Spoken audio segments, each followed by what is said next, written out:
What's up, everybody? Andrew from Fantasy 8 here, joined by Cubby Knoll, Hey, hey. to go over his 16-team Dynasty Slow Draft that just ended just recently this weekend. It was a lot of fun. We got a lot to talk about, so let's just jump right in. Well, before we do, Andrew, I have to say our dynasty draft. It's not mine. It's all 16 of ours. All right, that's it.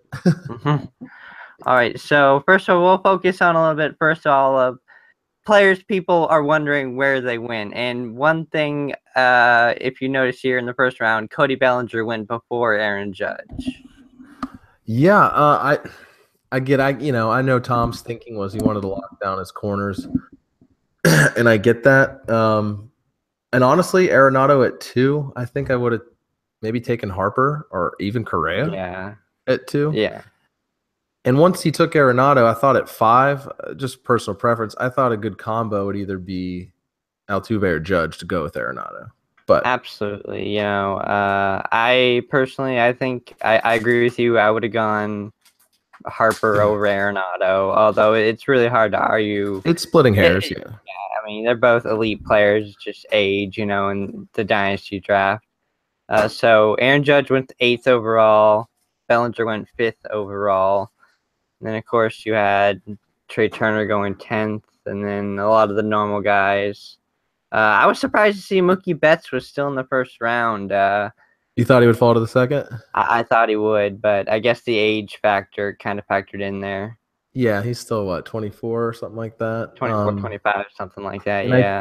I think Colin was the only other guy to have 2 first rounders, and he went the Trey Macho combo. Now, our buddy Tom did not necessarily like that combo, but I don't mind it at all. I thought that was a nice, solid dynasty combo there. As much as double power would be nice. Yeah. I mean, he just got power and like speed for days. So yeah, power and the age. Oh yeah. And then of course, Rhys Hoskins, which was one of my picks. He went 28th overall, which is pretty early, but you'll see a theme. If you want young guys in this draft, you got to draft them early, as you'll see later on. Yeah, you went with the gusto there. I didn't expect it after the Rizzo, but I know your plan is at least temporarily to put Rizzo at second. And I mean, Hoskins has kind of been a point of contention in some drafts. Like, do you buy his sample size in the majors, which is what, 200 at bat, something like that? Somewhere around there, yeah. And you may or may not buy that. You may see that his contact rate slipped dramatically, or you may say, hey, I do buy it because his approach is great. I feel in a dynasty, I didn't hate you jumping up and grabbing him maybe earlier than I would have, but if you want to get your guy, I didn't have a problem with it. And one guy I was surprised went in the second round, and I know he was a Rookie of the Year contender, quotation marks, Andrew Benintendi. Rhys took him. Yeah, I was surprised he went that early. Yeah, same here. I don't know where I would have taken him per se. I guess it really doesn't matter where I would take him, but I always think of Nintendo as that better in real life than fantasy. Like, he kind of does everything pretty well, but doesn't wow you with one thing. He doesn't. He has okay power. It's an okay lineup. He'll get okay runs, and maybe he'll steal some bases. Yeah, maybe double-digit steals, but it's just jack of what is it? Jack of all trades, but master of none, as they call it. But still in dynasty, he's young still. I get it. Exactly. And then, of course, Yoan Moncada went in the third round. Evan took him. Yeah, that was an early pool there. And I think one of the more steals of the draft, at least early on, is your Josh Donaldson pick in the third round. What's funny is I toyed between he and another older guy, David Murphy, who wound up going about 40 picks later, but ultimately – even in a power era where 100 plus hit 20 more and 40 plus hit 30 more, his power still stands out, and I couldn't pass that by. Absolutely not. And then Devers went in the third round, and what's interesting is Acuna went in the fourth round, and I'd be interested to see, like, if you did it over again, would Acuna go sooner with his fall performance? Yeah, I mean, was he the AFL MVP or something? I don't know. He was incredible. I do know that. Yeah, I mean, Colin admitted at the time that it was a reach, but honestly, again, there are reaches, but I hate defining reaches in Dynasty. I feel like you have more wiggle room. You know, like you want a guy. Okay, it might technically be a reach, but he could be laughing at this pick years down the road. Exactly. And a few picks later, Ohtani went. Yeah, and actually, I talked to Lee Keller, who runs one of the baseball subreddits. Very knowledgeable fantasy baseball guy, Dynasty. And about 20 picks before this pick was made, I go, when do you think, where do you think Ohtani will go? And he said, well, I'd take him in the 90s, but someone will grab him in the 60s. And there you got Tom right there at number 60. Yeah. It looks like he will be coming over. Still not sure what the fantasy community is going to do. The dual eligibility, is that going to be there? Still a lot of question marks, but definitely a gutsy pick. Yeah, if he's dual eligible, I mean, what he's got to be. I don't know how high you put him. Top 30? I don't know. Exactly. I mean, if he can contribute in hitting and batting, like that's almost an unfair advantage, I'd say. Yeah, so I guess we'll see what Yahoo and all the other sites do, but definitely intriguing. I do believe in him as a pitcher. I'm always weary of Japanese bats and Korean bats. Korean bats more so I worry about, but I do think he could be an SP2, maybe even an ace. And then in the 5th round, you had guys like Ian Happ, Daniel Murphy, who you mentioned, and then Bo Bichette went in the 5th round. Yeah, I thought Murphy, despite his age, was great value. What was that, 75? Yeah, J Money took him. Especially in the categories we have with OBP and slugging. I mean, as a second baseman, he absolutely kills it. Exactly. And Ian Happ, I remember Nate was kind of hand-wringing to me via text, like, who do I take? And then he felt bad about taking him. And I go, I get it. There's some question marks, but this is a potential 23, 24-year-old next year, whatever he is, 30 home run second baseman if he gets 500 at bats, which that might be the issue is at bats, but he'll get them soon enough. He should, yeah. I mean, he forced his way into the lineup last year, and there's no reason to think he won't do the same thing going into 2018. And Bo Bichette, you could probably comment more on him than I could. I'd like to hear your thoughts. Yeah. Potential batting title. I compare him to Nomar Garciaparra in his prime. Does he have the same pre-bat twitches? No, he doesn't. But he hit over 400, I think, in his first minor league season, and then hit up in 380 in his next season. He's still really young. I think 18 years old. He's not close to the major leagues right now. But what would you say his earliest ETA is? 2019. Okay. I think his approach is good enough to be 2019 and a full-time job by 2020. Okay. And that was Jose. And Jose, when we look at teams later, you see he went with the youth movement. Yes, he did, exactly. And then a lot of old guys win in the 6th round. You got Greinke, you got Verlander, you got Edwin Encarnacion, you got Miguel Cabrera. You went with AJ Pollock, which I thought was a good value in that round if he bounces back. Yeah, I didn't mind. And honestly, Edwin, that was Colin. You could tell he was, after getting a lot of a decent amount of youth, he just wanted to fill some slots. And Edwin's old, but I thought at pick 88, you can still mark him down for 30 plus and 100 plus. Absolutely. And then you got Marte, which at least stolen bases, and then Matt Carpenter, which this is an OBP league, so Carpenter's pretty valuable there. Yeah, he still walks a ton. So I think Colin was trying to fill some slots there. Then again, a little bit younger. Again, you got Tom going with his boomstick Nelson Cruz, of course. Yeah, you knew he wasn't making it past Tom, and yeah, I mean, if you're wanting to win now, there's nothing wrong with taking some vets, and people keep waiting for him to slow down. But whatever juice he's on is not detectable or something, because he just keeps on mashing 40 home runs like it's nobody's business. And then I don't know how many years he has left, but and then Trevor Story, that was an interesting pick. It's going to be an interesting 2018 for Trevor Story. I'd say a make or break season because of Brendan Rodgers in the minors. Yeah, and I got 2 dynasty shares, as you know, and I was wanted to see how far he would fall as well. Maybe it was a sophomore slump. I don't know. If he can get his strikeout rate somehow under 30, which is still bad but not god awful, then you got to still like what you see there with his hard hit rate, his fly ball rate, and playing in cores. But he's got to bring the K rate down some. But I don't mind the pick there. Maybe a rebound after a sophomore slump. And as a Cardinal fan, I was interested to see where Pham went, and Fantasy Keith took him in the 7th round. I love Pham's work ethic. I'm just kind of scared it's, a 1-year wonder. That's why I stay away from him. But know, he has the work ethic to make it. But he's not young. He's going to be 30. He's 29-ish, about like you said. I almost picked him at 93 instead of Pollock. They both have questions, but ultimately, and this is splitting hairs probably, I'm worried maybe his eyesight fails him. Speaking of Pham, of course. I know that I just worry that could crop up again and suddenly he stinks. And then back-to-back breakout picks with J Money and Andy when Matt Olson and Whit Merrifield in the 7th round. Yes, Olson is the guy I wanted, but that's okay, J Money. I still love you. No, I mean Olson was Rhys Hoskins 2.0 basically. Ton of power, limited bats.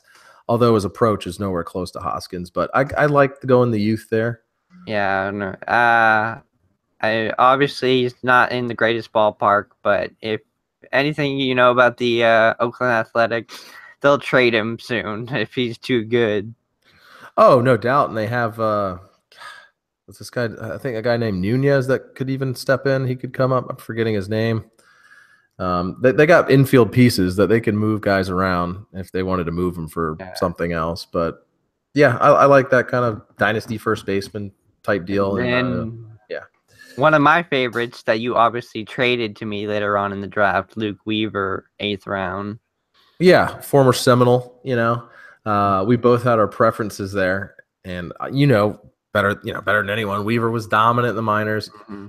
He did well in his cup of coffee, except for like 2 starts, which inflated his numbers. The last 2 starts, yeah. But otherwise, if he pitches what do you think? 150 innings next year?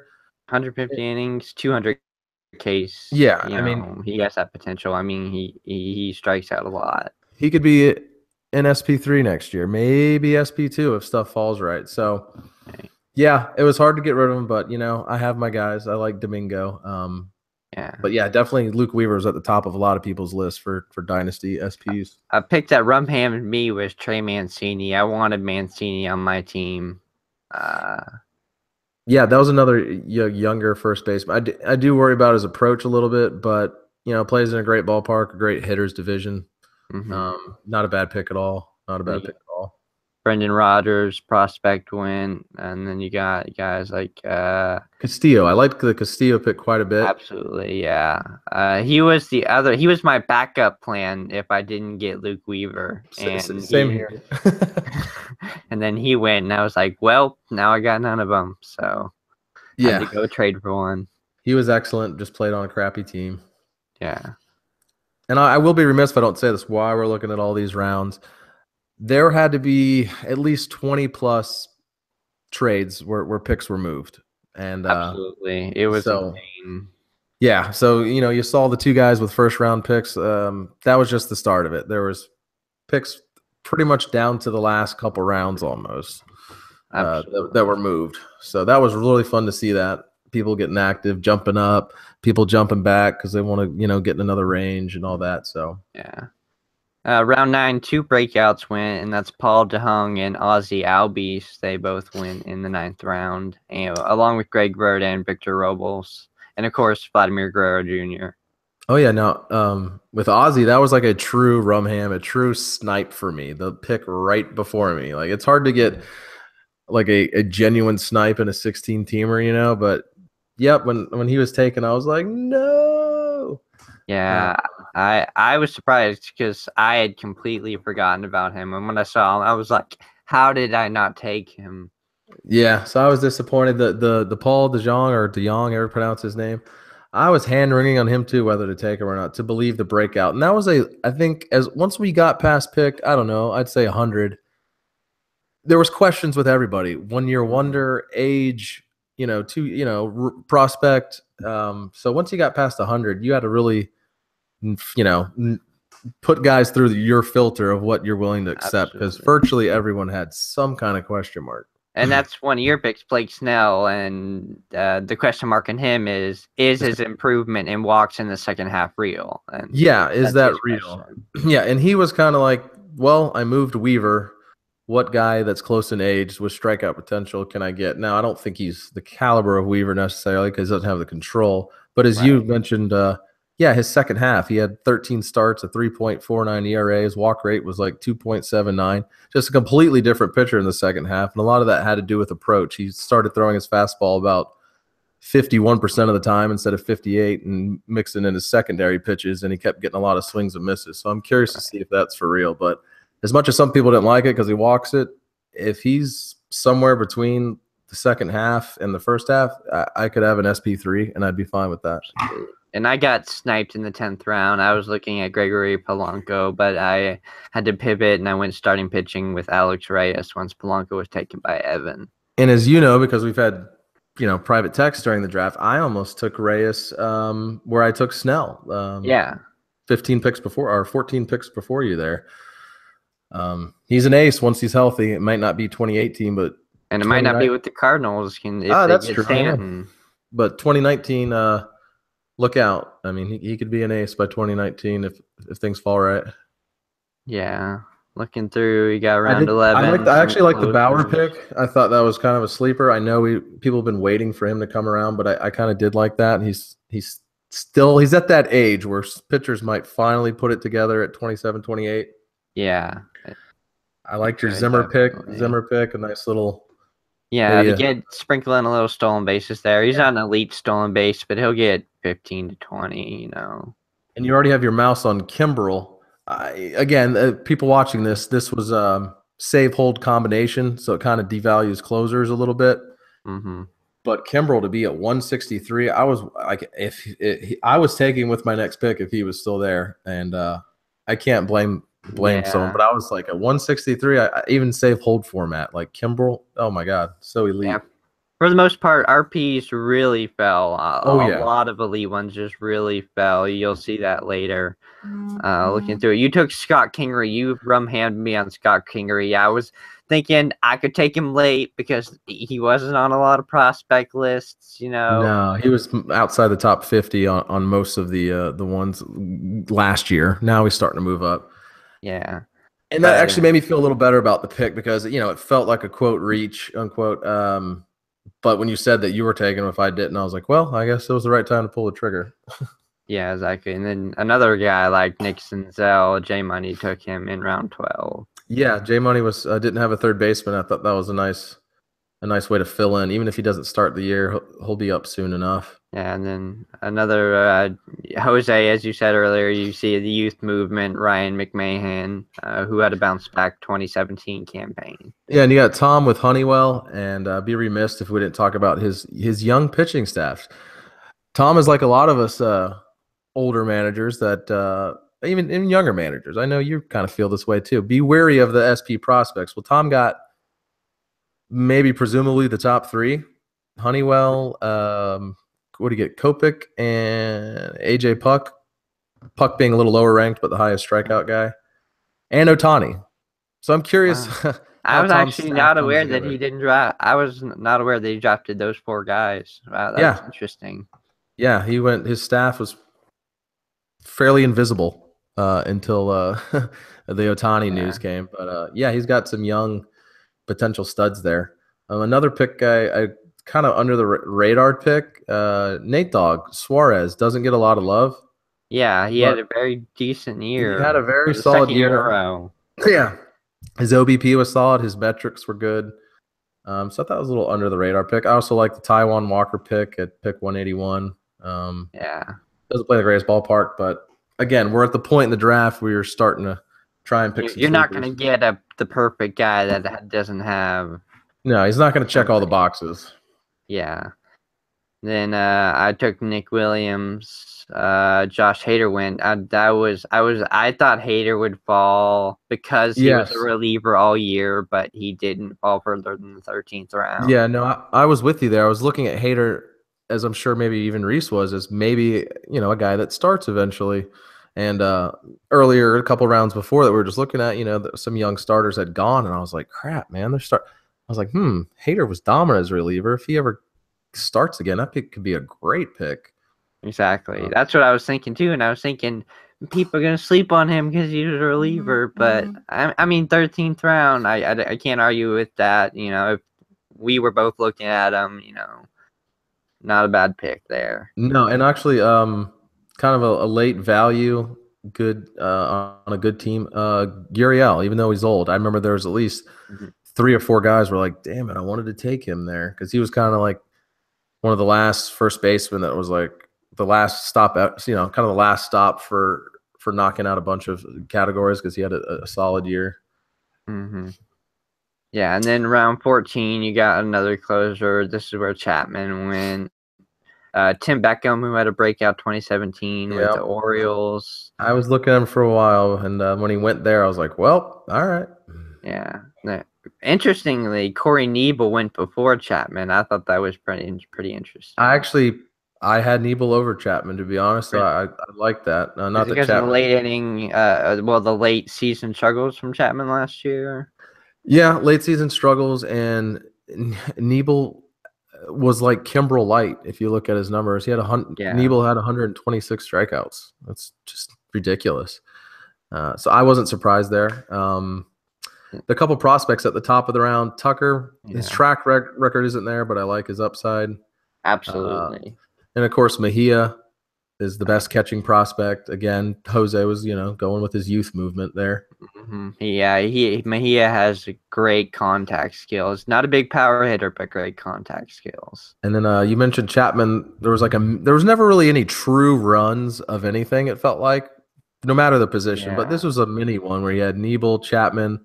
Then you had Rivero, and then I went with Miller. Yeah, so that was kind of the RP run where everyone was like, okay, time to grab that elite reliever. Yeah. And it carried a little bit into it when I went doubled up on it by going Betances in the 15th. Yeah, and can't blame you there, Betances and Miller.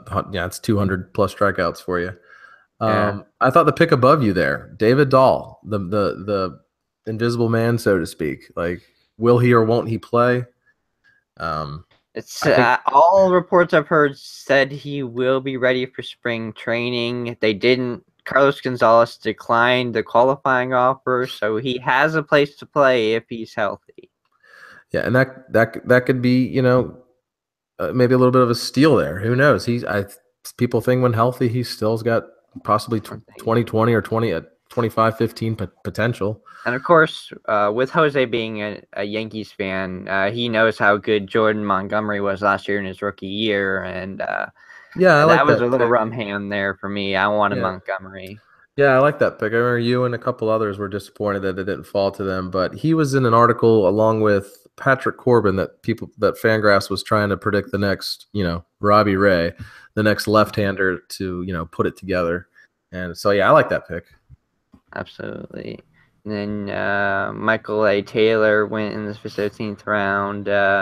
Kevin Kiermaier, who's kind of like Michael Taylor in a lot of ways. He is, Kiermaier plays on a crap team, but he's still got 2020 potential. I think he went 14-15 or 15-13, like less than 400 at bats. Still just 27, but he plays defense so hard is why he gets hurt. But I took a gamble. Right, and then a little bit more RPs went in the 16th. You got Familia, Giles, Vizcaíno, and Wade Davis. Yeah, and the J Money's prospect pitcher there, Forrest Whitley. I actually did not know a lot about him going into this draft, but good lord, that kid could strike out some people there. He could definitely. Houston, they won the World Series, and they still have one of the better prospects, rankings. Oh yeah, baseball. No doubt. I mean, as far as 2018, I would, on a contending team, I could see Whitley coming up and being, a good bullpen arm. I don't know if he'd start. Yeah, but Josh Hader type maybe. Yeah, something like that. Yeah, I actually like the Clevenger pick too. He's a guy I had on my list. His strikeout rate was over 10. Plays on a good team. Still fairly young. Then I went with Lewis Brinson, who played just awful in 2017, but I'm hoping that's more of an outlier and that he'll, just his first taste of the majors. Yeah, the at-bats are so limited. It's hard to judge. There's still a ton of scouts and fantasy people that think he has 30-30 potential. So it's worth a take there. Absolutely. And then you see more RPs. This is where people are starting to look at the player pool and like, man, there's not anything good out there but relievers. Yeah, and Davinsky was a nice grab. Yeah, Britton. I like the Brad Peacock pick. I was looking at him earlier. Yeah, just because he will have the RP-SP eligibility. Yeah, and I wasn't going for that, but I was like, oh, I wouldn't mind. I like to have at least one of those guys, like a lot of people. Yeah. And Carlos Edwards Jr. was a nice pick by J Money. Yeah, huge strikeout guy. Danielson LeMay, I like that by C Money at 264. He's still got some upside. Yeah. Then you went with Winker in the first pick of the 18th round, and admittedly, I'm not. I don't know enough about Winker to make a good judgment on him, but from what I've heard from you, that the power might be legit. Well, I don't know legit, but the power might be serviceable more than people thought. Like honestly, at this point in the draft, like a lot of instances when you're getting to the 250s and beyond, you're looking to a sea of crap, and you're trying to find some turd that has some shine on it, and basically, right? And so when I stumbled across Winker, this is an OBP league. There's no questioning his OBP skills. And then when I actually looked at his cup of coffee, I was like, 7 home runs and 120 at bats, plays at Great American Ballpark. On average, when minor leaguers have come up to the majors last year, they added 30 feet to their fly balls, which with a guy like Winker, who's not like some towering home run ball hitter, that immensely helps. So if he could, in with the juice ball era, Great American Ballpark, he could luck into 20 home runs. And if he's still getting on base at the way he does, could be a very valuable asset in this league. So absolutely. I like Nate Dogg's Odubel Herrera pick. He kind of fell, but I think he's still a 15-15 guy. I'm Odubel Herrera. I don't dislike him because of his stats. I dislike him because of his attitude. I don't. My dad's Philly fan, so I follow the Phillies a lot, and he had a lot of coaching issues where you would ignore a third base coach and telling him to stop, run home. Like he got thrown out by like 90 feet once. It was really funny to watch, but I just don't like his attitude. That's funny. And I think Colin at 284, I'm sure a lot of people were watching this guy drop. Now this is an OBP league, as mentioned. Duvall, he's 30 home runs all day, but he just, since he doesn't get on base, he fell all the way to 284. And I thought that was fine value at that point. You can't. Absolutely. I had my eye on him for a little while because I wanted to add a little bit of power to my team. But yeah, what you mentioned, the OBP kind of held me back a little bit, and that's why. Yeah, I think it held a lot of people. But you get to a point in the draft, you're like, well, I got it. There's not many 30 home run guys left. So be it. Absolutely. Santi Alcantara, I thought that was a. He doesn't have room in the rotation. There's no room in the rotation for him in St. Louis, so I wouldn't be surprised if he was packaged for a trade somewhere else before the season starts. Now there was the guy at the top of this round was actually a guy that was I've had a few conversations with people like, do you believe in Logan Morrison's breakout? Do you know where he's going? And when you looked at the numbers, you're like, why is this guy still here? And it's because he doesn't have a team, and so I think a lot of people that were thought about taking him kind of held off because if he goes to a place where he maybe platoons here and there, then you're like, well, shit, I got screwed. And everything you hear, is about the launch angle revolution, how launch angle, he credits that to changing his career, and I guess we'll see. One pick I really liked, his draft stock's going way up, and that's your pick at the last part of round 19. Luis Gohara. I like to call him Gohara or go home. So I didn't know a ton of him till maybe like around pick 100. I started, and filled up my queue again. I was like, who's this guy? And for left-handed starters, he had the highest average fastball. Like it was the top 10 of him and Paxton, and that's it. So I actually like him over the currently over him, top prospect who went 2 picks later, and Colby Alliard, same system with Atlanta. Yeah, he just throws complete and utter gas. His cup of coffee was only like 5 starts, but his FIP was way better than his ERA, and he has some upside. The more I kept looking at him, the more I was like, all right, he's also going to play probably in 2018. And all right, I'll take a spin.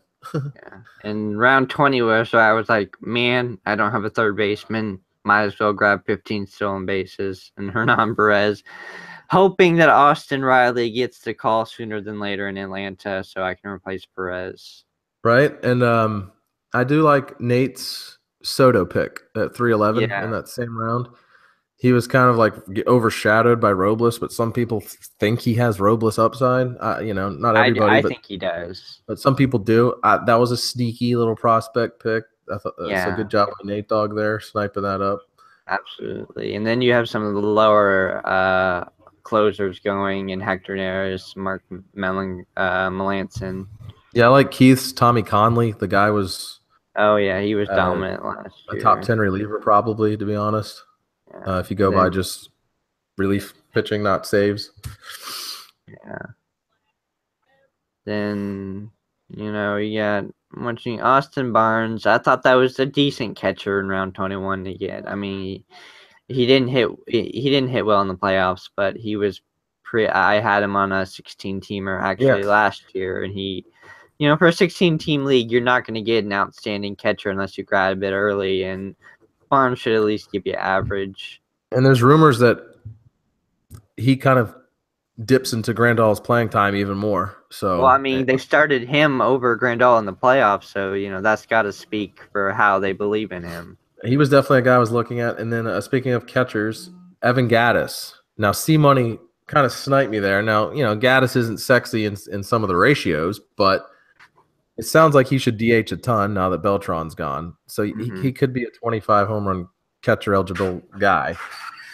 So damn you, C-Money, who already had a catcher before that, but that's okay. Yeah, should have a little bit of power. And then you got some prospects going: Mitch Keller, Hunter Green, Jordan Alvarez, Tristan McKenzie, whose stock is also rising a ton lately. Mm-hmm. The people that hadn't grabbed prospects were starting to grab them at this point. Yeah, and one guy I really wanted to add a little bit more power to my team, but then you took Morales, and I was like, well, that's probably it for the power department. Last stop there. Yeah, not a sexy pick, but if you know what you're getting, 25 to 30. I think Kelvin Herrera. He didn't have the best 2017, but he was an elite reliever before then, so I think he could provide great value, especially if he's traded off the KC. Yeah, he could definitely bounce back. I thought some other kind of sneaky picks or picks I didn't mind. I liked Kepler. He's still very young. Strikeout and walk rates are solid for his age. Absolutely. I followed him back when he was in the minors, and he had great contact skills in the minors, and it hasn't showed up in the average yet, but I have a feeling it will sooner than later. Yeah, so I like that pick. Also, if you were again, you waited on relief pitchers like Keith did, Steckenrider, I don't know if that's how you pronounce it. He had an absurd K rate, and that's the thing with the save hold. You can pluck guys that are in the 7th inning that will still do good things for you. Absolutely, yeah. Yeah, he picked 2 probably names that a lot of people don't recognize just because. Delmonico, I had no idea. Steckenrider, I had heard of when I was looking at stuff. But honest, I haven't heard of it. I don't recognize Delmonico's name. But the White Sox were pretty forgettable last year. For those watching this, Keith is the one guy in the league that actually gets paid to do fantasy content. Mm-hmm. So I guess he's our, other than of course yourself, Andrew, he's our other resident expert. He is the resident expert, yeah. Yeah. So and we'll go into the teams later. You can see. Absolutely, we're getting pretty down to it. Last few rounds here. Starting getting. I like the Almora pick.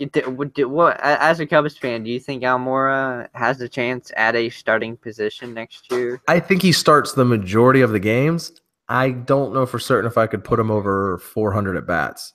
I still think if they don't resign John Jay, I still think they go grab maybe some schmuck that can play center and platoon here and there with them. He absolutely killed left-handers. He does have a little bit of pop. And he has a great glove, which should help keep him in the defense lineup. is legit. It always has been. Again, at 367, I'm not going to fault a lot of picks at this point. Yeah. And this is Anthony Swarzak. I like getting him there. Even though he doesn't have a team yet, but my guess is he could go with a contender and be in the 7th or 8th inning. Wouldn't surprise me. He had great numbers. Going into the next round, I took a little not a gamble, but I won another prospect. Went with Mateo. He might be the speed guy in the minors currently. Yeah, I mean, there's not a ton of speed guys right now out there in the minor leagues there's not. Mateo is one of them. As much as I like power, until further notice, power is nearly everywhere. So I figured why not roll the dice on a rare commodity. In round 24, Felix Hernandez has been down the last couple of years, but if he can a little bit, not even get back to where he was, but just be a solid starting pitcher, that's a good pick. That would be nice, but I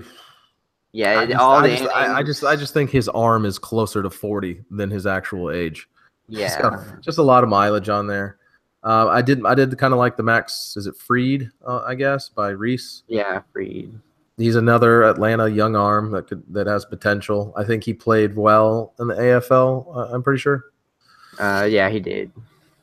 I liked your Mike Minor, another relief pitcher where you're just kind of scouring through the ranks and you see Minor had a good year. Admittedly, my guy Steven Piscotty did get picked in the second to last round. I got picked. Yeah. I'm not drafting Piscotty this year. Although I think he will. If he has a good spring training, he'll have a starting role. It's just there's too much competition in the outfield. Yeah, and you'll see at the bottom of this round some more young guys going with Fisher and Florial and Bowers. Yeah.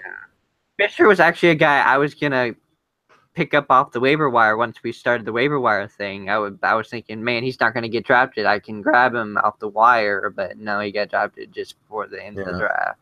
And Bowers in Tampa, Logan's gone. He could start in the first half of the year, maybe. Some people think maybe he's a 2020 guy, first baseman, maybe. Yeah, he's a poor man's Cal Tucker. There you go. And then in the next round, you got some more prospects.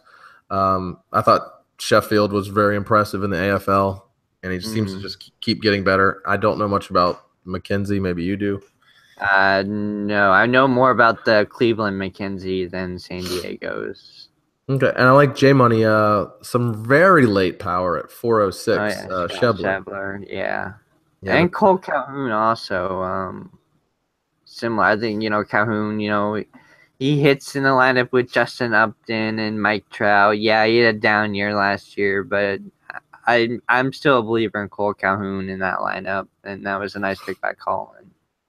And I guess maybe other notable picks. I was wondering if Barreto, the shortstop, would get drafted. He indeed did. Personally, I don't believe him very much. I think I would file him under better real life player. I don't think Burrito has much fantasy upside. I don't know. To me, profiles is like a 12-12, 15-15 guy, which is solid, but yeah, something like that. People thinking he's 20 and 15, and I don't buy it. I did like the very last pick of the draft. Actually, Luis Garcia. Luis Urias. Yeah, no, that was a great pick. Great prospect. Yeah, great last pick. He should play early in San Diego because it's San Diego. So we'll just go in order and teams, quickly run through them, see how the teams ended up looking. This is Andy's team. I think Andy definitely went a little bit of youth. Definitely. You can tell in the lineup, Gleyber Torres, Healy. Lineup's not my favorite. I don't buy Merrifield. I'm not sure what to make of him here. I now these numbers, these are projections, I think. Scroll up, it'll tell you. Yes, they're projected for 2018. Now, Yeah, I think okay. Fantrax pretty much just uses a steamer because some of these look really familiar. But anyway, so these are projections you guys are looking at. And his OBP is looking pretty low too. He's got a couple high OBP guys like Mookie Betts and Marcell Ozuna, but Oh, and I do like his yeah, outfield. I like Betts, Ozuna, and Taylor. absolutely. I hope Keon Broxton loses his job, as you'll see later why. Yeah, I But mean, he was 2020, but God, I mean that strikeout the rate is just average, astronomical. that and the average, but he has vertigo to replace him if he does. I mean, Yes, who I call Vertigo. Yeah. Yeah. So there's some more youth movement there at the bottom, and he's a Dodgers fan, so he grabbed some Dodgers, either current prospects or former. as you say, Dodger fan Clayton Kershaw, I do like the obviously, McCullers pick if he stays healthy. absolutely. Walker's I kind of didn't. a sneaky guy. Looking at the team, I didn't really like his. I mean, I know he has Kershaw, and Kershaw's Kershaw, but do you believe Urban Santana in this season? Do you believe Chase Anderson in this season? Irvin, less so for me. Chase, I can live with. Mm-hmm. And Um, obviously not. Didn't he was the guy that waited on relief pitching, which isn't a terrible strategy. You got no, to no, no. had decent seasons. No, and Nishek is old, but he was actually one of the top relievers last year, just under the Right. radar. But I think he's got a definitely a mix of youth. And he'll I don't probably know, be like, picking up relievers off the waiver wire probably once it yeah, which I think a opens. lot of people are. They're kind of in the same boat. Yeah. And he's got another Dodger prospect at the bottom there. Walker Bueller, yeah. And Yeah. I was surprised Urias got picked. I'm over Urias at this point. Yeah, I was surprised too. I mean, I don't doubt his talent, but when I hear shoulder, I get nervous. Like I almost prefer. Yeah. Yeah, it's a scary situation overall, just the recovery and all that. Next we got C Money's team. And looks like we lost James, but he should be back shortly. Anyway, C Money's team, pretty solid lineup. I mean, when you got Aaron Judge in your lineup, it's Okay. oh, welcome back. Yeah, I think I might have lost me. My microphone came unplugged. Sorry. No problem. I was just commenting that it was a pretty decent lineup. I mean, you got Bregman and Judge. It's hard not to be a decent lineup when you got those two there. Yeah, for sure. Who is this team again? I'm sorry. C Money. Oh, C Money. Okay. Yeah, and Greg Bird, Buster Posey, D. Gordon, Eddie Rosario if you buy his breakout year. OBP's pretty good overall. I mean, Aaron Judge just you're not going to be penalized by the strikeouts, and you get all the benefits of the walks when it comes to him. Yeah. Am I still good to go here? Okay. Yeah. I think about Judge, I'm fine with him being a first rounder in a dynasty, top 10 even. But my worry is, what if 2017 was his peak and yeah, you know what I mean? Like you missed his actually, peak. did you know he had shoulder surgery recently? I did not actually. Yeah, he said he played the second half hurt. Okay, well then maybe that contributed to his really poor second half. Yeah, I mean, you never want to hear shoulder surgery when it comes to power hitters, but it might be comforting to think that maybe his second half downfall was because of injury. It was during a slide, I believe he said, that was right after the second half started. Okay, yeah, I mean, fair enough, but again, that would be like nitpicking. Like you drafted him maybe after possibly his best year he may ever have. Maybe. So you might have missed the peak, but that's okay. He's still his great speed's elite. I mean, obviously, if you have D. Gordon, you're going to have elite speed, but Tim Anderson can steal bases, and of course, so can Malik Smith. Yeah, and looking around at some teams with these projections, now again, they're projections, take them with a grain of salt, but I looked about half the league, and the half I looked at, I can't remember the team names right now, but usually the home run projection totals range somewhere between 240 and 270. and the stolen base projections were between like 100 and 140. Yeah. So when you're looking at the home run projections here, and if you're kind of doing the math in your head to give it context to the rest of the league, if you want to at least compete in home runs, it's looking like you better be north of 230, 240 to have a chance in that category. Absolutely, with the power that's unprecedented power that we saw last year and the year before that. This is the guy that went for elite starting RP relief pitching rather. Chapman, Diaz, and Aroldis Chapman. Yeah, Jansen was the first relief pitcher taken. Actually, I can't remember what round that was. Maybe round 6. And his rotation isn't bad for a second team either. You know, Stroman had a decent year. Alex Wood had a breakout year. I don't know what to make it to Heyron. Maybe he bounces back. I mean, the 4.08 ERA is not awful in this era. But no, and I don't know what this is C-Money, right? Yeah. And I don't know his thinking, but maybe he was thinking, well, I don't have a true ace, so maybe I'll get elite relievers to kind of buoy them. I like the Parker Bridwell, 4.72 ERA, but I watched a couple of his starts. He's not a strikeout. He's not going to get a ton of strikeout. Oh, well, that's projections, actually. Yeah, I forgot. He had a 3-something ERA. Not a strikeout guy, but he's a control specialist, and I like Bridwell. All right, who are we on to next? Let's see, next we got Colin, who went. I believe this Colin was the guy that went all offense. Yeah, let's just call it the hitting strategy. Yeah, and you can tell just by looking at that lineup. And again, I definitely like some pieces there: Machado, Turner, Encarnacion. I worry if Cano is finally on the back end of his career. I mean, he probably is, but he's second baseman's still a sort of a shallow position, and he'll get you over 20 bombs. Yeah, he's going to be above average for sure. Swanson, Rosario, I mentioned in the draft. I think they're better real-life players. OBP, I'm looking at the OBP, and it looks like he's going to really compete there.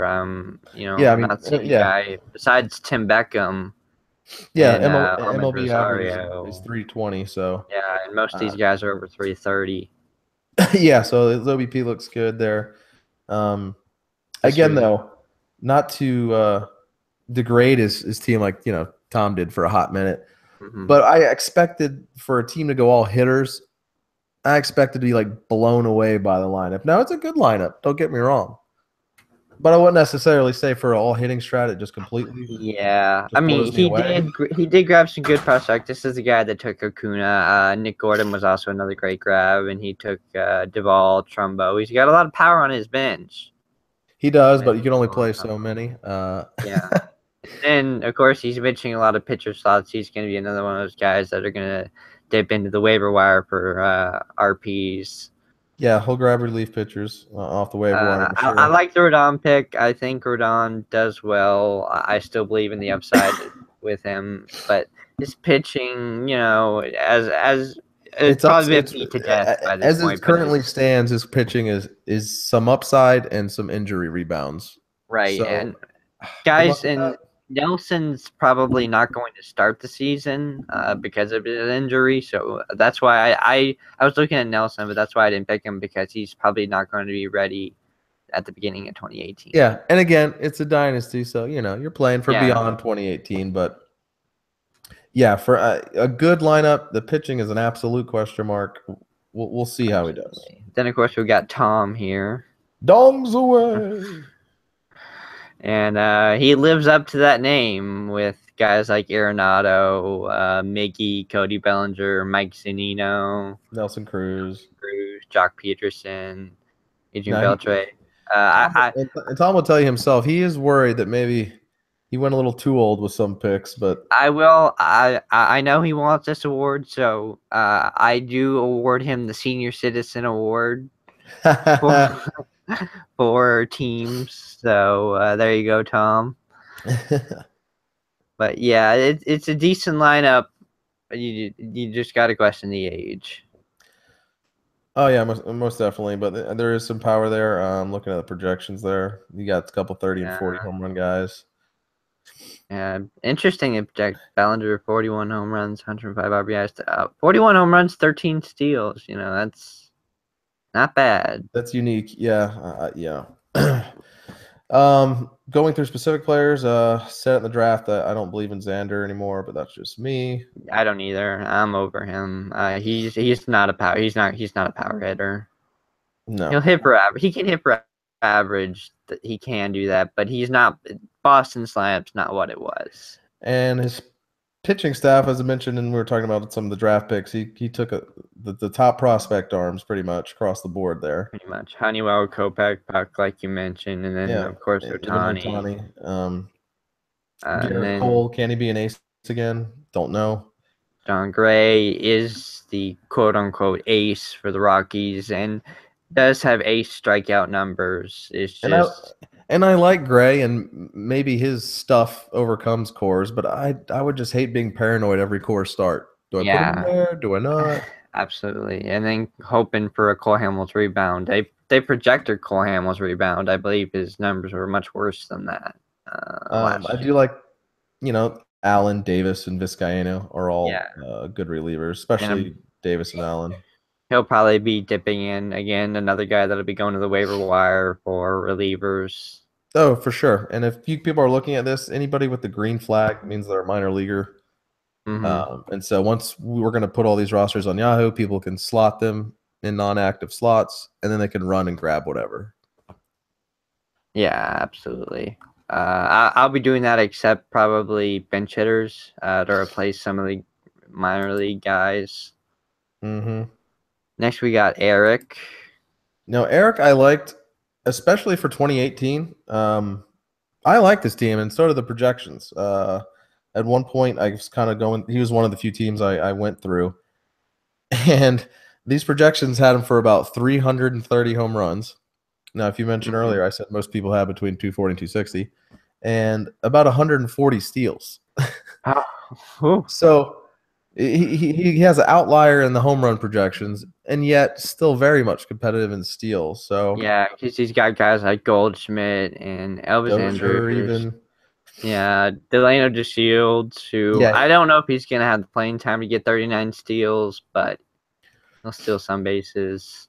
So he's got a nice mixture of power and speed. I haven't really looked at the ratios closely for OBP and whatnot, but I thought Eric did a good job in general in the draft. Yeah, and then this is a guy, again, another guy that's going to go for relief pitchers later on. But it's a decent rotation headed up by Arrieta. Obviously, we don't know where Arrieta is going to end up yet, but Robbie Ray with his breakout campaign. I'm still a believer in Tanya Salazar, despite what he's done in the last 2 years. I still think that potential is there. The strikeouts are just so tantalizing when it comes to Salazar. Yeah, and Peacock was another high strikeout guy last year. Bradley, I think you got to hope he stays in the bullpens because I think he could be an elite closer. So he was already an elite relief pitcher last year. Some people still believe in Gausman. I don't, but that's okay. I don't either. Yeah, especially not in that division. And Maeda, he was a guy I was looking on late. The question is do they put him back in rotation? I've heard, probably, or do they keep him in the bullpen? If they don't re-sign Darvish, I think they'd have to. Yeah, which that's gonna be a steady floor guy. Yeah, like he's gonna do it just fine for you. Absolutely, of course. Then we got Evan. Let's see who Evan went mostly. I think when Evan went all under 30, I'm pretty sure. Yeah, I mean, Not necessarily prospects, but the theme of his draft seemed to be young studs. 25 and under that are actually playing in the majors right now. Now, he doesn't have a lot of power. He's not going to compete in the power department. No, looking at the projections there, not particularly. I mean, I thought Correa. I mean, obvious move, but I mean that was your great top 5 pick. Like, just like no doubt, like ridiculous. Yeah, and you did grab Dickerson, and maybe Polanco bounces back in the power. Maybe Mazzara can hit lefties, but I just don't see him competing in power at all. No, it's gonna be tough. Like I said, he went for the young the young guns He there. did have his pitching was over 30. There's Kluber, an over 30. Price. I think that's the only over 30 on his entire team. Decent staff for a 16-teamer. Barrios, Kluber, Price is your top 3, and then you got Jameson Taillon as the number 4. That's a pretty decent staff for a 16-teamer. Yeah, and I like Givens. He kind of popped up as a good reliever last year. He did, yeah. Kind of like he kind of supplanted Darren O'Day's role last year. Mm-hmm. Who's next? Let's see. We got Fantasy Keith. Our resident expert with the Yes. sweet logo. And then, of course, he's got a killer lineup. I loved his lineup. You got OBP guys. You got some nice home run totals there, and you got a slew of guys that could steal 20 or more. Yeah, absolutely. It's balanced. In a nutshell, it's balanced. Absolutely. Chris Taylor. There are question marks, obviously. Braun's health, Pham and Taylor. Do they follow up their breakout seasons? Fam's Brantley's health. Yeah, but overall, and especially the top, Joey Votto, OBP those were his first 2 right picks. there, Jose Altuve, Justin Turner. I mean, look, none of those guys are projected for under a 388 OBP. Yeah, it's pretty dirty. Definitely. I mean, it's obviously a more of a win now team. But that's fine. I was interested in the Jung Ho Kang pick. I wasn't aware. Is he coming back to the States? I don't know. I just assumed Keith knew something we didn't. I did see something on Twitter today where he was released by, I want to say like the Dominican Ball Club, which didn't make sense to me. But it was something like he was released by some foreign team today.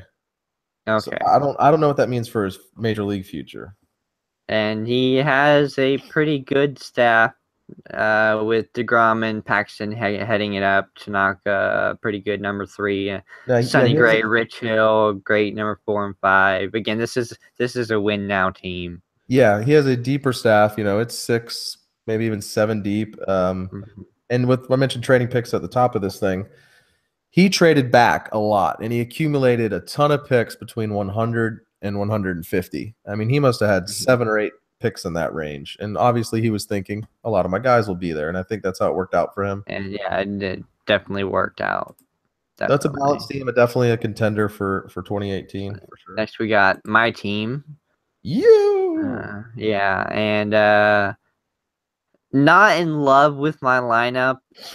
I didn't get as much power as I wanted, although I do have a decent amount if Hoskins can hit for the power. Obviously Sanchez is going to, and so is Rizzo. But you have a nice young core, hitting core of Sanchez, Rizzo, Hoskins, Williams, Zimmer. I think that's a nice 20-something-year-old core there. Yeah, outfield's definitely a question. That's one thing I'm going to be looking for on the wire. Victor Robles is another guy who could start in place to one of these guys. Hoping Austin Riley gets the call earlier than later so I can take Hernan Perez out of the lineup, although he is projected for 21 stolen bases, but that 288 OBP is just, It's bad, but again, hey, it's just one category. They can't all be perfect. No. Kipnis was a very late pick. It was. He's serviceable. Hoping he rebounds from the injury. Very serviceable, especially where you got him. It was and Robles wasn't a guy I picked. I traded him, and I got Zach Cozart in him for Gene Segura from Fantasy Keith. Yeah, Keith has said he's really high on Segura. I'm not going to call it a trade winner, but that trade was fine. Yeah, and then of course I got a pretty young staff with Strasburg heading it up. Fulmer, Luke Weaver, Alex Reyes, Garrett Richards. I would say, and I didn't listen to myself, upside doesn't win championships, but if most of the chips fall right, it should be a contender. Well, what I do like about your pitching staff is the relief pitchers. You covered your ass in case your starters don't pan out. But Betances, Madsen, Miller, Harris, Minor, Swarzak all had great 2017s. And so if your starters struggle, they're going to be right there to pick up your ratios. Right. And they're all projected for a whip under 1.2. Yeah, they'll all give you some Ks. So, I mean, and that's usually a lot of I and, a few other people like to do is just like, let me get those relief pitchers. Yeah, just in case the starting pitcher doesn't work out, just in case Richard's health isn't there. Reyes coming back from Tommy John in case he's not himself. And I'm not just saying this because you're doing this hangout podcast, whatever you want to call it, but you should be a contender in 2018. Yeah, hopefully. Of course, we got J Money's team, and he always has a good team. Well, his first two picks blew the home run out the water with just Dongs, Martinez, and Stanton. Yeah. I mean, you almost have 100 home runs right there. But as he concluded the draft, you'll see that actually he's not as high in the home run projections as a team as you'd expect. I think when I did the projections, he was. Well, I think they're a little low on Olsen with the 20 home runs. Oh, they probably are. Again, these are just projections, but he was in the 240s. So he'll be competitive. But I think what's going to hurt him, and I know Joe Money said his intention was to go power. He has virtually no speed. Yeah, the only one guy projected above 10 stolen bases. Again, it's just one category, but he was going for the pow. Yeah, and he is decent, although injury prone. I mean, I do starting pitcher. If Verlander's second half with Houston is for real, I really like that top three. Absolutely. He's got very old veteran with Carrasco and then young possible stud in Castillo. Right, and then I'm not sure what to make of DeLeon. I don't want to say I've given up on him, but I'm not exactly high on him anymore. And then Mets, you never know with Mets pitchers what that health is going to be like. Okay. And obviously he'd be grabbing relief pitchers as he's got his guys filled out with prospects. Yeah, he'll grab some more. But the couple he has, Edwards and Nebel, that's maybe 200 strikeouts. Yeah, absolutely. Then we got your team. Me. I tried my best to go balance. I tried with not just power and speed, but with young and old. And you gotta. My favorite thing about your team is probably your. Two favorite things. Your infield is great. I mean, Justin Smoke, Chris Bryant, Simmons, Anthony Rendon, Scott Kingery, if he's always cracked up to be. And then you have a balanced kind of outfield that can hit for power and steal bases too. Yeah, I mean, I have holes until Kingery comes up, and Solarte is kind of a stopgap. But I try to go for balance in the lineup. Yeah, no, and most of my OBPs look solid for the most part. Yeah, absolutely. I mean, especially with Chris Bryant and Rendon and Donaldson. Yeah. Then your starting pitching, you got obviously one of the great young aces in the game, Luis Severino, to pair with Zach Greinke. Yeah, I had to jump up to get him traded up like 8 spots because you could tell he was about to go. Yeah, and then I'm buying the breakout. Absolutely, I am too. He is a stud, and I think they're over projecting his ERA. I feel like it could be closer to 3 than 3.5. Yeah, especially with that whip. I mean, they're projecting a 3.343 ERA with a whip under 1.2, which. Yeah, so I believe in him. And then Greinke's kind of the safe floor. I guess if you want to call him an ace, you could. Yeah, he has a very nice bounce back year. And I'll get more relievers like a lot of these guys. Other Rangers will. But you already started off with some elite ones in Robertson and Felipe Rivero. And then Dominic Leone. Wasn't aware he had that good. I'm not. Yeah. He had I don't know his stats off the top of my head, but I think he had a pretty decent year. Yeah, he had kind of a breakout 2017. He was one of those guys that I didn't care whether he closed or was the 8th inning. Like he had good relief pitching numbers, and of course at the bottom I got some upside young SPs. Absolutely, Gahara and Snell. Absolutely, yeah. And then Justice Sheffield for your minor league one guy. Well, I guess Gahara could be considered a minor leaguer. I don't know if he'll start out the year, but he could. Technically. Yeah, But we'll see. overall, a decent team that I think will absolutely, especially in the offensive department, will compete in 2018. Yeah, I mean, half the league goes to the playoffs, so it's 8 And teams. honestly, not to beat a dead horse, but your lineup is not as good as Collins, but it's pretty comparable. I mean, it's not, you know, that much more down, and you got aces too. Yeah, yeah, yeah. I don't want to beat the Colin dead horse anymore, but I mean, yeah, that was kind of my feeling. I didn't have to ignore pitching to get a serviceable lineup. All right, and then we got Jose. Yeah, Jose went with the youth movement. Absolutely, JT Realmuto, Chrome, VR, Moustakas, Gavin Lindor. Seems to be a little light on power. I mean, he does have Schwarber, but he seems to be a little bit light on power. Although Moustakas will hit some home Now he took runs. Buxton super early. I can't remember what it was. It was top 50, maybe.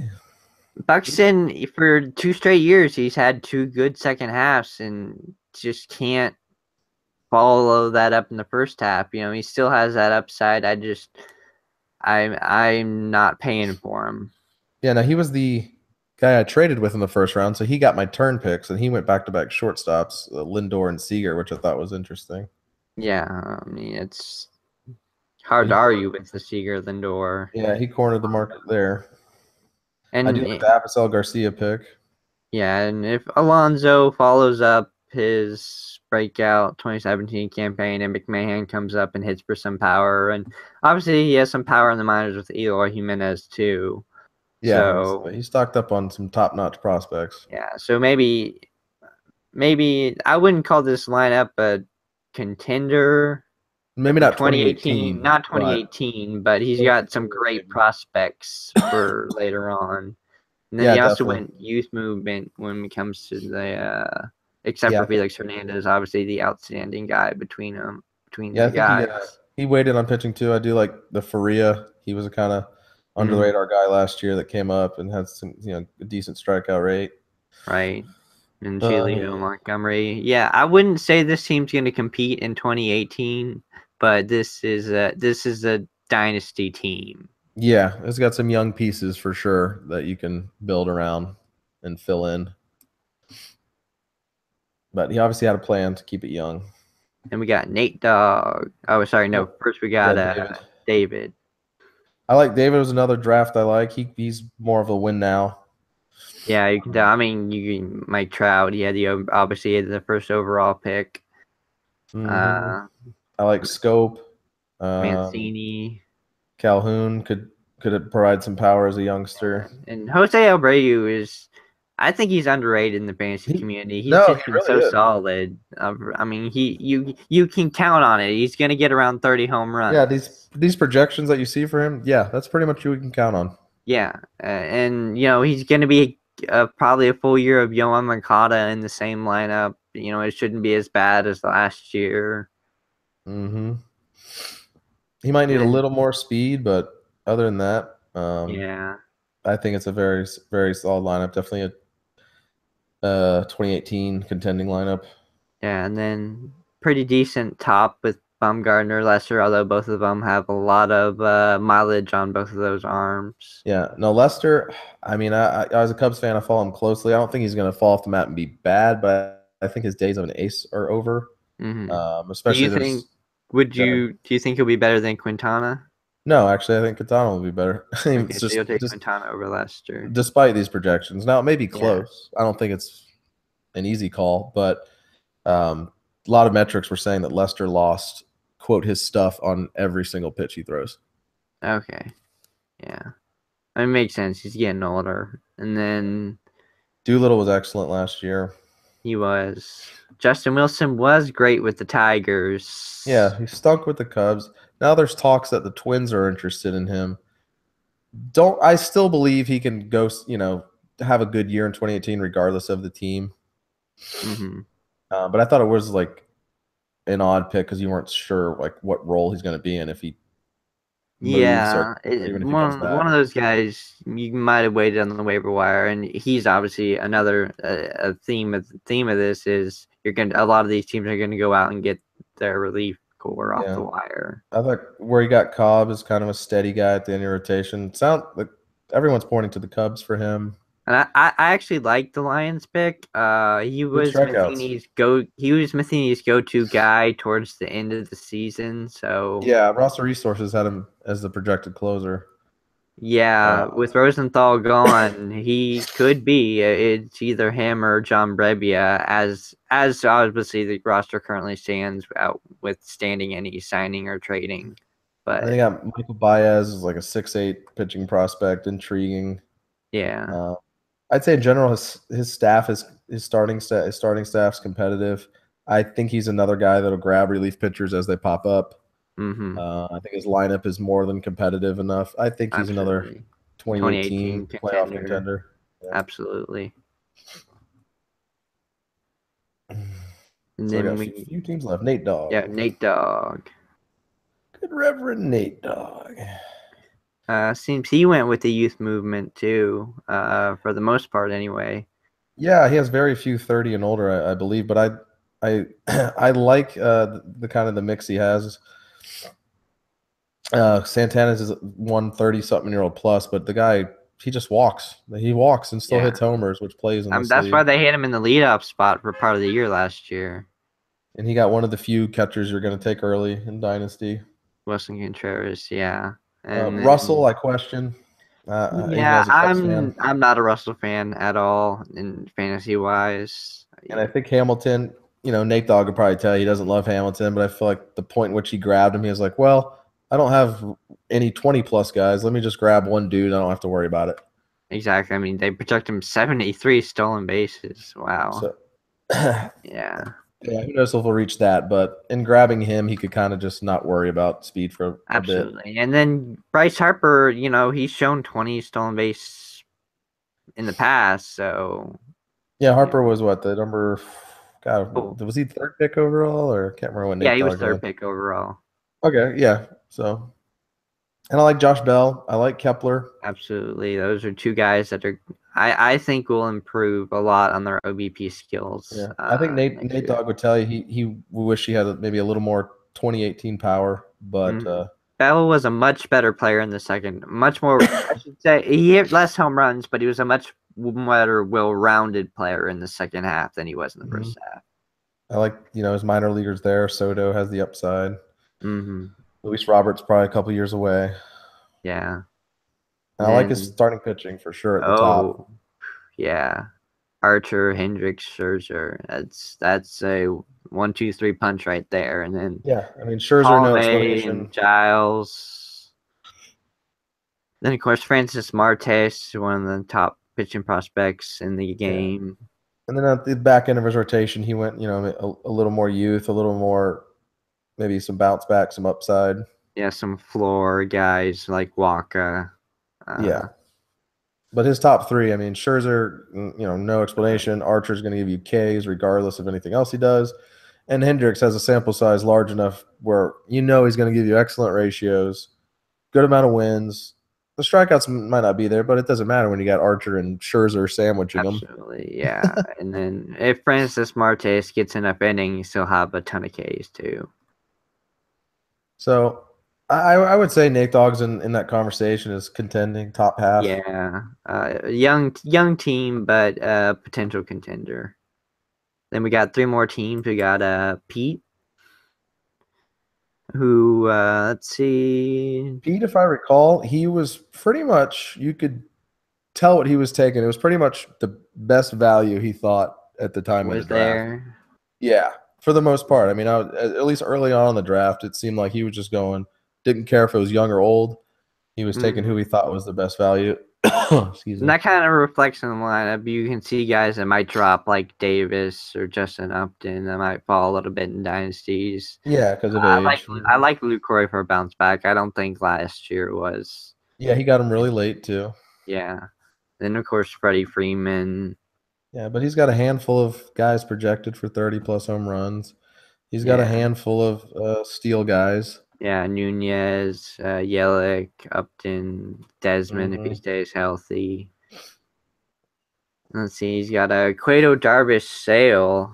That's a pretty nice 3 combo right there. No, Darvish and Sal, like Cueto. I wouldn't say he's dead. I'm not a big believer anymore. But I still like him in San Francisco. I think he has bounce back potential, but yeah, I get what you're saying there. Brad Hand I like a lot. Oh yeah, and then as I said earlier, Kelvin Herrera, I think he'll bounce back from what he did last year. I think in general his staff is solid. Yeah, he's got Lance Lynn, solid number 4. I mean, depending on where he goes. I kind of like the late Daniel Mengen pick. I know he's not sexy, but yeah, well, he's got the best mustache in the game. He does. He definitely does. I like Lance Lynn a lot more if he goes to a contender. Yeah, and especially, and I've heard Lance Lynn to Toronto. I wouldn't like that. I've heard Twins as well. I've heard Baltimore. But any staff with Sale, you're not going to be that horrible. No, absolutely. I mean, 300 Ks last year. So I'd put him in that neighborhood of the contending, probably. Yeah. Next, we got Wood. Who, I like the Cisco pick. I remember liking that pick. He should play next year, right? Yes. Jose Ramirez, I love. Devers, maybe he took too early, but he could be a stud. We'll see. Yeah, the breakout and Chapman. Most of his guys are projected to hit 20 or more home runs, except for the bottom part of the lineup. So yeah, he doesn't have the huge big bopper that can hit you 30 to 40, but he's got all the 25 guys. And probably needs a little speed help. Yeah, I mean, Jose Ramirez will get him some. But Blackman and Souza, that's about it. Yeah. His pitching. Pitching isn't ideal. I'll put it that way. Yeah, it's okay. I mean, it's not the worst. I do like Godley. I actually like Godley better than Keuchel, to be honest. Well, yeah, it's close. I mean, Keuchel has the track record, obviously. He does.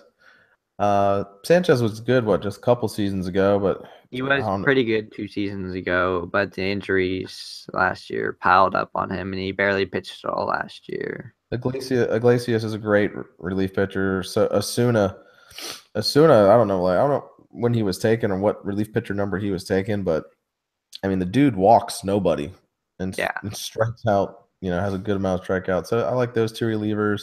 And Mike Leake was pretty good once he got traded to Seattle. It's one of those. It's not one of those staffs that's gonna wow you, but I don't think it's gonna. Well, he doesn't have an ace, so that's why it doesn't wow you. But yeah, it's gonna be one of those average. I mean, and he's got some pitching prospects in Alliard and Tristan McKenzie. So, and Jose Urena was, I think he'll be pretty good. I like Urena for 2018. But yeah, I'd say fringe contender. Yeah, fringe. So we got one more team. You can't choose these balls, Reese. And he went all youth. Yeah. Except for Kinsler. He's definitely the outlier when it comes to home runs. I mean, I know he does have Gallo and he does have Sano, but just not a ton of power there.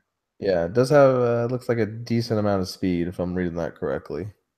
Yeah, I mean, Manuel Margot should steal bases. Benintendi has 20 stolen base upside. So does Arcia. Well, he obviously, he said his motivation was to go upside in youth, and he definitely did that. Absolutely. And I like the Simeon pick. Simeon was injured last year, so he kind of had a down year, but he's a 2020 guy potentially.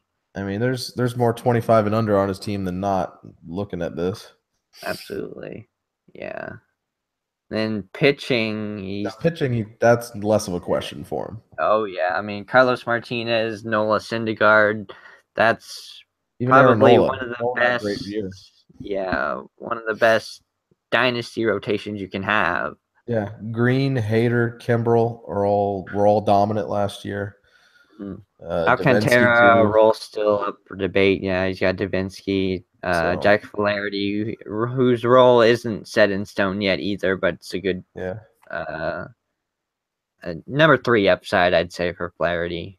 So I like his top three in the rotation. I love his bullpen. But his Yeah, lineup is kind of I could be don't some know if hit or I miss call with him the a upside. contender No, just I'd yet. probably put him just on the outside looking in. Yeah, I think his hitters need to age a little bit more, get a little bit more Yeah. seasoned.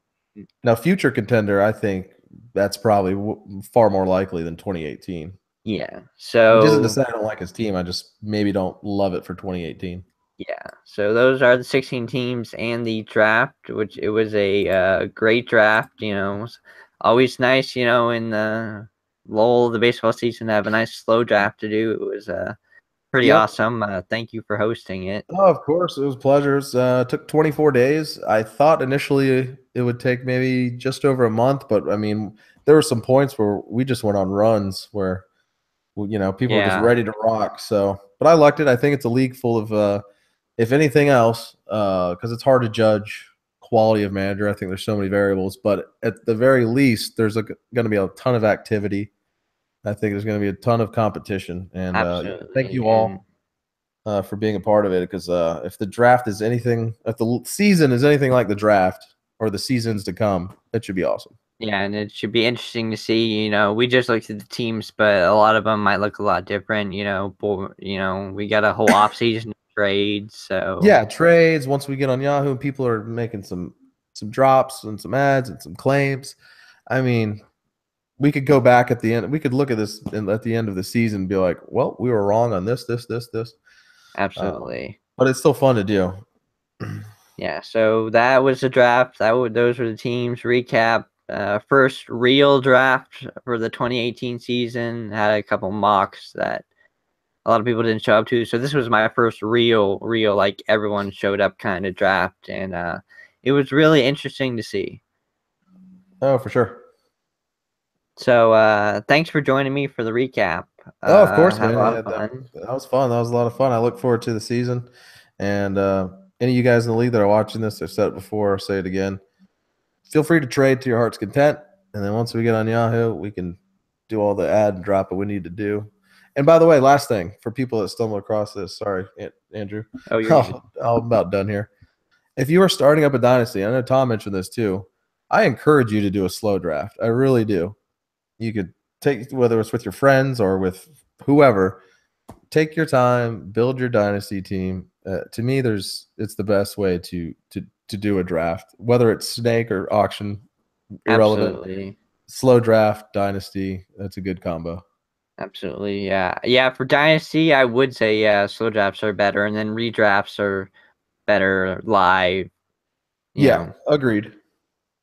Standard, yeah. Yeah. But again, that was the recap of the Dynasty draft. As again, thank you, Cabino, for Yep, no joining problem. me. For Fantasy Aid, I'm Andrew, and thanks for watching.